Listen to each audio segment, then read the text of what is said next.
የትላንትናው ቀን የቀድሞ የአርሰናል ተጫዋቾች ቀን ነው ማለት ይቻላል። ኤዲ ኒኪታ ክሪስታል ፓላስ 2-1 ሊቨርፑልን ሲያሸንፍ ተቀይሮ ገብቶ በ97ኛው ደቂቃ ጨዋታው ሊጠናቀቅ ሰከንዶች ሲቀሩ ማሸነፊያ ጎሉን አስቆጥሯል። ዳኒ ዌልቤክ ብራይተን ቸልሲን ኦልድ ትራፎርድ ላይ 3-1 ሲያሸንፍ ተቀይሮ ገብቶ 2 ጎሎችን በማስቆጠር የጨዋታው ኮከብ መባል ችሏል።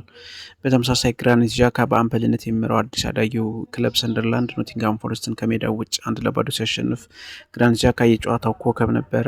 ሌላኛው የቀድሞ የአርሰናል አምበል አሌክሳንደር ላካዜት በአረብ ሊግ እንደሚጫወት ይታወቃል። ክለቡ ኒዮም ይባላል። ትናንትና 3-2 ሲያሸንፍ 1 ጎል ማስቆጠር ችሏል። የመጨረሻውን ግን አታውቁትም እርግጠኛ ነኝ።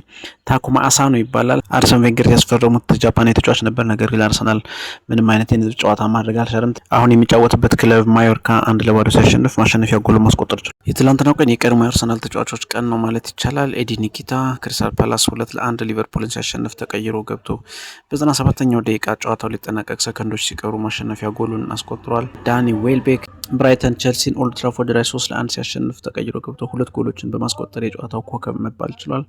በተመሳሳይ ግራኒት ዣካ በአምበልነት የሚመራው አዲስ አዳጊው ክለብ ሰንደርላንድ ኖቲንግሃም ፎረስትን ከሜዳው ውጭ 1-0 ሲያሸንፍ ግራኒት ዣካ የጨዋታው ኮከብ ነበረ። ሌላኛው የቀድሞ የአርሰናል አምበል አሌክሳንደር ላካዜት በአረብ ሊግ እንደሚጫወት ይታወቃል። ክለቡ ኒዮም ይባላል። ትናንትና 3-2 ሲያሸንፍ 1 ጎል ማስቆጠር ችሏል። የመጨረሻውን ግን አታውቁትም እርግጠኛ ነኝ።